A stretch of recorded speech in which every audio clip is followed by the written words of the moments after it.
13 अप्रैल 1919। अमृतसर का जलियांवाला बाग, एक ऐसा दिन जो इतिहास में हमेशा के लिए खून से लिखा गया।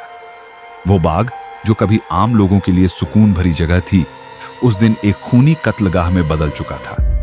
हजारों मासूम लोग, बूढ़े, बच्चे और औरतें अपनी आवाज सरकार तक पहुंचाने के लिए वहां इकट्ठा हुए थे, लेकिन उन्हें क्या पता था कि उनके लिए यह जगह कब्रिस्तान बन जाएगी।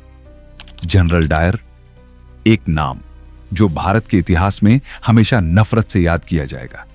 उसने बिना किसी चेतावनी के, बिना किसी रहम के निर्दोष लोगों पर गोलियां चलवानी शुरू कर दी। कोई बचने के लिए इधर उधर भागा, कोई अपनों को ढूंढने लगा, लेकिन चारों तरफ से बाग के दरवाजे बंद कर दिए गए थे। गोलियों की आवाज में चीखें दब गईं, जमीन लहू से भीग गई, और जब बंदूकें शांत हुईं, तब तक हजारों लाशें बिछ चुकी थीं। वो लोग मर चुके थे, लेकिन उनकी शहादत ने न सिर्फ हिंदुस्तान को हिला दिया, बल्कि दुनिया को दिखा दिया कि गोरे अंग्रेजों की असली सच्चाई क्या थी। इस बर्बरता का बदला लेने की आग हर देशभक्त के दिल में जल उठी, लेकिन एक शख्स ने इसे अपने जीवन का मकसद बना लिया, ऊधम सिंह। सालों बाद ऊधम सिंह ने इंग्लैंड जाकर उस आदमी को गोली मारी जिसे पूरी दुनिया इस नरसंहार का दोषी मानती थी। लेकिन एक सवाल आज भी हवा में तैरता है, क्या सच में ऊधम सिंह ने सही इंसान को मारा? क्या जिसे मारा गया वही असली गुनहगार था, या फिर इस हत्याकांड की असली कहानी अब तक छुपी हुई है? आज के वीडियो में हम जानेंगे जलियांवाला बाग के उस खौफनाक सच को जो किताबों में दबा दिया गया। तो वीडियो को आखिर तक जरूर देखिए, क्योंकि यह आजादी जितनी आसान लगती है उतनी थी नहीं, यह खून से खरीदी गई थी। साल 1919। हिंदुस्तान में आजादी की आग धधक रही थी, लेकिन अंग्रेज अपनी पकड़ ढीली करने के बजाय और भी जुल्म ढा रहे थे। तभी एक नया कानून आया, रोलेट एक्ट। नाम भले ही कानून का था, लेकिन असल में यह हिंदुस्तानियों की आजादी पर ताला लगाने वाला हथियार था। यह कानून अंग्रेजों को खुली छूट देता था कि वे बिना किसी मुकदमे, बिना किसी सबूत के जब चाहें किसी भी भारतीय को गिरफ्तार कर सकते थे। यानी ना कोई सुनवाई, ना कोई सफाई, बस सीधा जेल। जैसे ही यह कानून पास हुआ, पूरे देश में गुस्से की लहर दौड़ गई। महात्मा गांधी से लेकर आम जनता तक हर कोई इसके खिलाफ आवाज उठाने लगा। अमृतसर में भी विरोध शुरू हुआ, लेकिन 10 अप्रैल को अंग्रेजों ने बर्बरता की सारी हदें पार कर दी। सैफुद्दीन किचलू और डॉ सत्यपाल, दो ऐसे नेता जो लोगों को अहिंसात्मक तरीके से विरोध के लिए जागरूक कर रहे थे, उन्हें अचानक गिरफ्तार कर लिया गया। इस गिरफ्तारी ने लोगों के दिलों में सुलग रही चिंगारी को भड़का दिया। अमृतसर की गलियों में आक्रोश फैलने लगा। लोगों ने फैसला किया कि 13 अप्रैल को जलियांवाला बाग में इकट्ठा होकर अंग्रेजों के खिलाफ अपनी आवाज बुलंद करेंगे। वो दिन पंजाब के लिए वैसे भी खास था, बैसाखी का दिन। दूर दूर से लोग अमृतसर आए थे, कोई अपने रिश्तेदारों से मिलने, तो कोई मेले का आनंद लेने। लेकिन किसी को नहीं पता था कि यह दिन उनकी जिंदगी का आखिरी दिन साबित होने वाला है। इधर जलियांवाला बाग में सभा की तैयारी चल रही थी, उधर जनरल डायर अपने घिनौने प्लान को अमल में लाने में जुटा था। उसे यह गवारा नहीं था कि हिंदुस्तानी उसके बनाए कानून के खिलाफ खड़े हों। उसने पहले ही तय कर लिया था कि इस सभा को रोकने के लिए किसी भी हद तक जाएगा। 12 अप्रैल की रात उसने अतिरिक्त सैनिक टुकड़ी बुला ली। उसकी बंदूकें तैयार थीं और उसकी सोच में सिर्फ एक ही चीज थी, खून, बेगुनाहों का खून। सुबह का सुनहरा उजाला चारों तरफ फैला था। पंजाब की मिट्टी में बैसाखी की खुशबू घुली थी। हर तरफ उल्लास था, हंसी खुशी का माहौल था। बच्चे दौड़ रहे थे, मेले की रौनक अपने चरम पर थी और लोग अपनों से मिल रहे थे। लेकिन जलियांवाला बाग में इकट्ठा हो रही भीड़ की वजह कुछ और थी। एक शांतिपूर्ण सभा, एक विरोध, एक उम्मीद कि उनकी आवाज सुनी जाएगी। करीब 25,000 लोग वहां जमा हो चुके थे। कोई भाषण दे रहा था, कोई चुपचाप सुन रहा था, और किसी को अंदाजा भी नहीं था कि अगले कुछ पलों में यह जगह मौत के कुएं में बदलने वाली है। इधर शहर के एक कोने में जनरल डायर अपनी खूंखार आंखों से जलियांवाला बाग की ओर देख रहा था। उसने अपनी सेना को तैयार किया, अपनी बंदूकों को चेक किया और एक ठंडी मुस्कान के साथ कदम बढ़ा दिए। आज हम इन्हें सबक सिखाएंगे, उसने अपने सैनिकों से कहा। वो पूरी तैयारी के साथ निकला था। उसकी जहन में कोई संदेह नहीं था। आज खून बहेगा, बहुत सारा खून। बाग में एक ही संकरा रास्ता था, वही एकमात्र दरवाजा जिससे लोग अंदर आए थे। डायर ने आते ही अपने सैनिकों को इशारा किया और उस दरवाजे पर तैनात कर दिया। कोई बाहर ना निकल पाए, उसका आदेश था। भीड़ अब भी बेखबर थी। किसी को अंदाजा भी नहीं था कि मौत उनके सिर पर मंडरा रही है। फिर अचानक फायर, एक भयंकर आवाज गूंजी और उसके साथ ही गोलियों की बरसात शुरू हो गई। बिना चेतावनी, बिना कोई पूर्व सूचना, सीधे कत्लेआम। चारों तरफ चीख पुकार मची थी। जमीन खून से सन चुकी थी और आसमान में सिर्फ गोलियों की गूंज सुनाई दे रही थी। जनरल डायर के इशारे पर जवानों ने बिना रुके गोलियां बरसानी शुरू कर दी। सिर्फ 10 मिनट, लेकिन उन 10 मिनटों ने हजारों जिंदगियां छीन ली। 16 राउंड की फायरिंग बिना 1 सेकंड की देरी के। कोई नहीं बचेगा। डायर के सैनिकों की आंखों में दया का नामो निशान नहीं था। बंदूकें तब तक गरजती रहीं जब तक उनमें आखिरी गोली बाकी थी। चारों तरफ भगदड़ मची थी। लोग इधर उधर भाग रहे थे, लेकिन जाने का कोई रास्ता नहीं था। कुछ माओं ने अपने बच्चों को गोद में उठा लिया। शायद सोच रही थीं कि मासूम बच्चों को देख सैनिकों का दिल पिघल जाएगा, लेकिन नहीं, बंदूकें रुकी नहीं। कुछ बूढ़े कांपते पैरों से दीवार फांदने की कोशिश करने लगे, लेकिन तभी गोलियां उनके जिस्म चीर गईं। कुछ नौजवानों ने आखिरी कोशिश में कुएं की तरफ दौड़ लगाई। अगर बाहर नहीं भाग सकते तो शायद कुएं में कूदकर जान बच जाए, लेकिन मौत ने वहां भी रास्ता रोक रखा था। लोग एक के बाद एक कुएं में कूदने लगे। कुछ जिंदा, कुछ मर चुके थे। देखते ही देखते वो कुआं लाशों से भर गया। जब नरसंहार थमा और लोग वहां पहुंचे तो कुएं में से 120 लाशें निकाली गईं। पानी नहीं, सिर्फ खून। इसलिए आज भी उसे खूनी कुआं कहा जाता है। सैनिकों की बंदूकें आखिरकार शांत हुईं, लेकिन दीवारों पर छूटे गोलियों के निशान कभी मिटने वाले नहीं थे। आज भी जलियांवाला बाग की दीवारें उन गोलियों की कहानियां कहती हैं। कहानियां उन बेगुनाहों की जो सिर्फ अपनी आजादी की बात कहने आए थे और जिनकी आवाज गोलियों की गड़गड़ाहट में हमेशा के लिए दबा दी गई। 10 मिनट की अंधाधुंध फायरिंग के बाद जब गोलियों की आवाज थमी, तब जलियांवाला बाग मौत के सन्नाटे में डूब चुका था। हर तरफ लाशें बिछी थीं, घायल कराह रहे थे और चारों ओर खून ही खून था। लेकिन जनरल डायर, वो तो इस खूनी खेल के बाद राक्षसों की तरह हंसता हुआ बाहर निकल गया। ये हुकूमत का असली स्वाद है।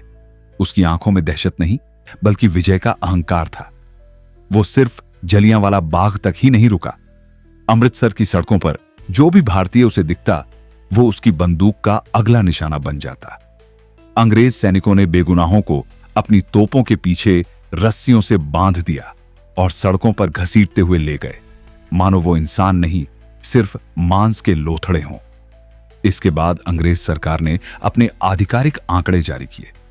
349 मौतें, बस 349।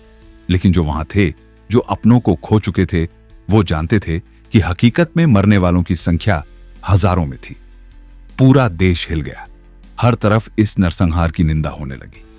इस घटना की जांच के लिए अंग्रेजों ने लेफ्टिनेंट माइकल ओडवायर को जिम्मेदारी सौंपी, और जब जनरल डायर से पूछा गया कि उसने निहत्थी भीड़ पर गोलियां क्यों चलवाईं, तो उसने बेशर्मी से कहा, मजबूरी थी। अगर मैं गोली नहीं चलवाता तो वही भीड़ मुझे मार देती। लेफ्टिनेंट ओडवायर ने सुना, सोचा और फिर अपना फैसला सुनाया। बिल्कुल सही किया डायर, तुमने सिर्फ अपने कर्तव्य का पालन किया और इस तरह हजारों बेगुनाहों का हत्यारा बिना किसी सजा के खुलेआम घूमता रहा। लेकिन यह कहानी यहीं खत्म नहीं हुई। इस खूनी खेल का एक ऐसा अंत होने वाला था जिसे अंग्रेजों ने कभी सोचा भी नहीं था।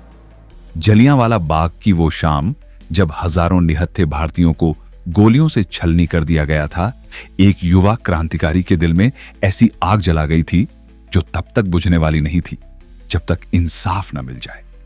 सरदार ऊधम सिंह, वो नौजवान जिसने अपनी आंखों के सामने जलियांवाला बाग में हजारों मासूमों को दम तोड़ते देखा था।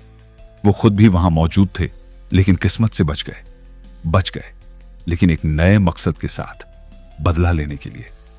उस रात जब जलियांवाला बाग में सिर्फ सिसकियों की गूंज बची थी, जब चारों ओर खून से सनी लाशें पड़ी थीं, जब उन लाशों के बीच बिलखते बच्चे अपनी मरी हुई माओं को हिलाने की नाकाम कोशिश कर रहे थे, तभी ऊधम सिंह ने अपनी मुट्ठी भींच ली थी। उसकी आंखों में आंसू थे, लेकिन साथ ही उनमें एक ऐसी चिंगारी थी जो सालों बाद जलकर एक ज्वाला बनने वाली थी। जलियांवाला बाग हत्याकांड के बाद ब्रिटिश सरकार ने मामले की जांच के नाम पर हंटर कमीशन गठित किया, लेकिन यह महज एक दिखावा था।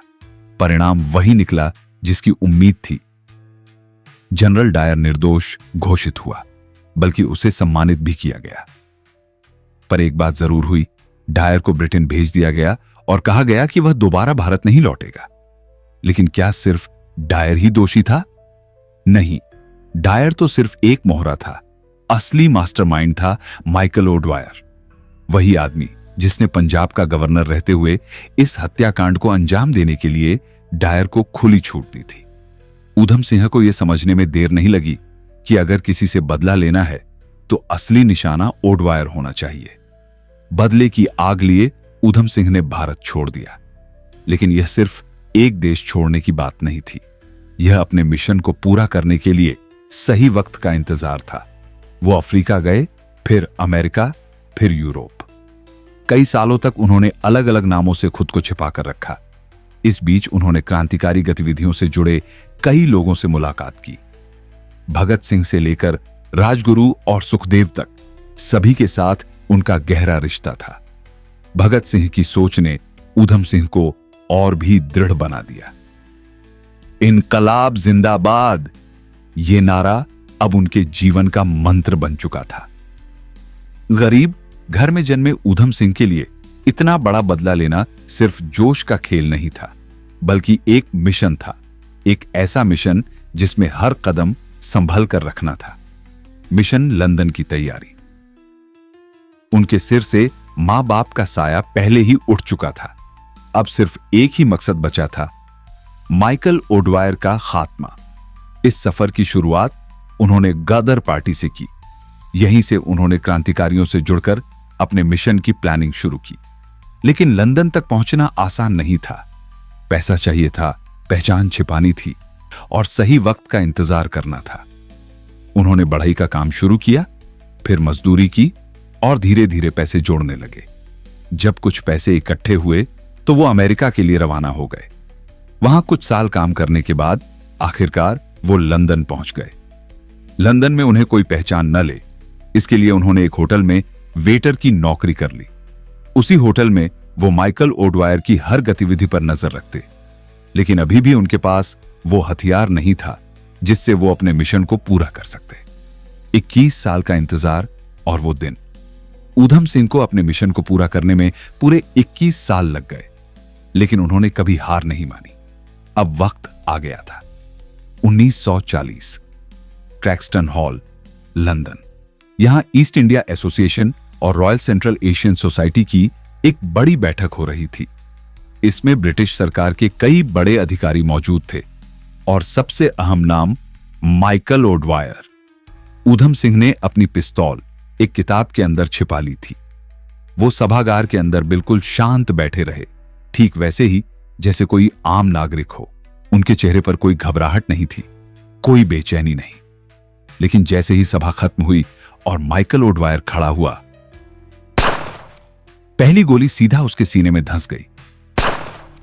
दूसरी गोली ने उसे वहीं ढेर कर दिया। इंसाफ का आखिरी अध्याय पूरा हॉल सन्न रह गया था। ब्रिटिश सरकार को यकीन ही नहीं हो रहा था कि उनकी ही धरती पर एक भारतीय ने उनके बड़े अधिकारी को मौत के घाट उतार दिया था। ऊधम सिंह ने भागने की कोशिश नहीं की, उन्होंने खुद को गिरफ्तार होने दिया। कोर्ट में जब उन पर मुकदमा चला तो उनसे पूछा गया, तुमने माइकल ओडवायर को क्यों मारा? ऊधम सिंह ने मुस्कुराते हुए जवाब दिया, यह बदला नहीं था, यह इंसाफ था। उसने हजारों बेगुनाहों को मारा था, मैंने सिर्फ एक को। अगर मुझे मौका मिलता तो मैं और भी दोषियों को खत्म करता। 31 जुलाई 1940 ऊधम सिंह को फांसी दे दी गई, लेकिन उनका नाम इतिहास के पन्नों में अमर हो गया। आज भी जब जलियांवाला बाग की मिट्टी को छूते हैं तो वहां सिर्फ उन गोलियों के निशान नहीं मिलते, बल्कि एक क्रांतिकारी की गूंज सुनाई देती है जिसने अपने देश के लिए अपनी जान कुर्बान कर दी। इनकलाब जिंदाबाद, यह आखिरी दृश्य इतिहास में दर्ज हो चुका था। इतिहास की दो गलतियां यहां एक दिलचस्प बात गौर करने वाली है। जलियांवाला बाग हत्याकांड के दो बड़े अंग्रेज अफसर थे, जनरल डायर और माइकल ओडवायर। जनरल डायर, जिसने गोली चलाने का आदेश दिया था, वो तो 1927 में बीमारी से मर गया। ओडवायर, जिसने इस नरसंहार को जायज ठहराया था और जनरल डायर को बचाया था, उसे ऊधम सिंह ने मौत की सजा दी। जो भी इस हत्याकांड में शामिल था, उसकी किस्मत में एक न एक दिन मौत लिखी ही थी। आज जब हम खुली हवा में सांस लेते हैं, जब हम अपने अधिकारों की बात करते हैं, तो हमें यह नहीं भूलना चाहिए कि इस आजादी के पीछे हजारों शहीदों का बलिदान है। यह आजादी हमें उपहार में नहीं मिली, हमने इसे खून से सींचकर हासिल किया है। अब यह हमारी जिम्मेदारी है कि इस आजादी की कीमत समझें और इसे हमेशा बनाए रखें। अगर आपको यह कहानी प्रेरित करती है तो इसे ज्यादा से ज्यादा लोगों तक पहुंचाएं। हम फिर मिलेंगे एक नए वीडियो के साथ। जय हिंद, जय भारत, वंदे मातरम।